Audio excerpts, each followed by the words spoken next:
The founding master said, the practice of past religions has emphasized only the training of rest, saying that if we work, we cannot practice. And if we practice, we cannot work. Some people have even left their parents, wives, and children and spent their whole lives deep in the mountains. Others have lived only to read, unaware of the rain washing away their grain. How can this be called a well-rounded practice? We do not look at practice and work as two different things. If one practices well, work goes well, and if one walks well, practice goes well. So exert yourself in this great practice that constantly flows through both action and rest. Dear friends, how do you like your work? Some of you work full-time and some work part-time. And some of you go to workplace every day, and some go to offices, some go to fields or factories, and some work at home. Do you like where you work and what you are doing? I enjoy what I'm doing here at the temple. Temple visitors often ask me, "What do you do here?" I meditate. My knees often hurt, but I enjoy sitting still. What do you do here? I study and contemplate Dharma books. My brain can hurt when I work with the complicated translations, but I love contemplating Dharma.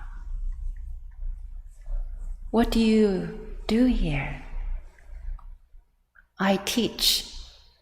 Organizing classes and preparing for services involves many details.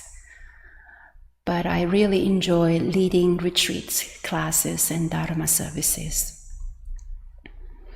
What do you do here? I work in the garden. I pull weeds, plant trees, move rocks and dirt. My back often hurts, but I love gardening. What I appreciate about my path is that I don't look at practice and work as two different things.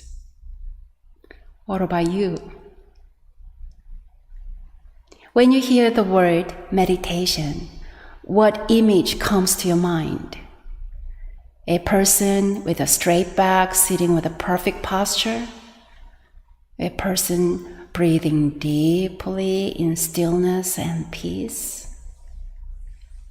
There is nothing necessarily wrong with these images, but they reflect only a small sliver of what meditation means in One Buddhism. If these images of a peaceful sitting and breathing are only a tiny part of a meditation, what about the rest? One day, a group of curious people visited the founding master. They bowed and asked, "Where is your esteemed Buddha enshrined?" The founding master said, "Our Buddha has just gone out, so if you'd like to see him, please wait."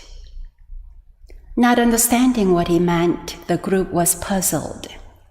A little later, when it was lunchtime, workers returned from the fields carrying their farm tools. The founding master pointed to them and said, "There are the Buddhas of our house." The group was even more puzzled. In this story, the visiting group was expecting to see a sitting Buddha on the altar. But Sote-san honored the working Buddhas returning from the fields. One of the principal teachings in Won Buddhism is that we practice meditation both on and off the mat. Most of us are familiar with the sitting meditation on the mat. Every Sunday we practice sitting together in meditation as a virtual community. And each week we listen to guidance about how to practice sitting meditation. But what do we know about meditation off the mat? Mindfulness in simple everyday activities. Mindful choice in action. Sotae-san noted that in the past, some people believed that if they worked, they could not practice, and if they practiced, they could not work. Reflecting on this, he said, "How can this be called a well-rounded practice?" With this innovative perspective, Sotae-san brought enlightenment to the world of everyday life. His vision of delivering all sentient beings included both sitting Buddhas on the mat and working Buddhas off the mat. So, Rebecca, please don't be too disappointed if you didn't get a spot for a week-long retreat at Southern Dharma.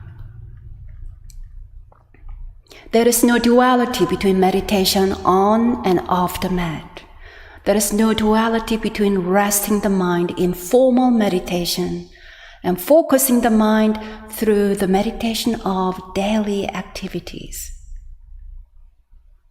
No matter whether we are sitting in a chair or on a mat, lying down, washing dishes, tending to children, pulling weeds, designing spreadsheets, or serving coffee, we can settle the mind and cultivate equanimity. This is meditation, timeless sun, placeless sun, timeless Zen, placeless Zen. When work and practice are not two, joy arises because we are present with all that is. When I'm practicing like this, when work and practice are not two, whether on the mat, in the kitchen, responding to emails, or struggling to find just the right words for a Dharma talk, time seems to stop. I simply enjoy every moment. This does not mean that I don't get tired or that my back or head never aches, but usually I do not hold the discrimination between work and practice. When I am seeing that my work and practice are two separate things, I may see myself as a kyomunim who works a lot but does not practice enough. Then I feel more tired, huffing and puffing, harboring the concept of egoistic self, grumbling, "Oh gosh, I have to do everything around here." Over the years, I have observed some of the challenges people create for themselves when they separate their spiritual practice from activities of daily life. When we feel that because of my work and responsibility, we cannot practice enough, we can become resentful of our family or our work because we view them as impediments to the serenity of a spiritual life. When we separate our daily life from practice, we end up separating ourselves from our true nature. On the other hand, when we work without separating from our true nature, a sense of gratitude arises. How grateful for this opportunity to work in practice, and to practice in work. When we work without separating from our true nature, joy naturally arises. Have you ever found yourself whistling while you work? I often hear Patty whistling when she's working around the temple. Personally, I can't whistle, but I often find myself singing or humming.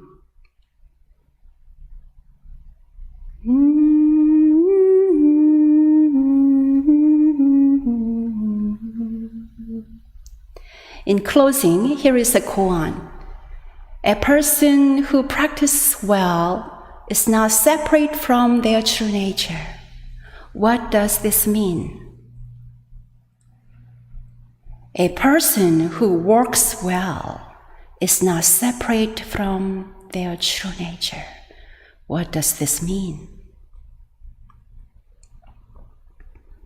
May your practice and your work be a joyful one.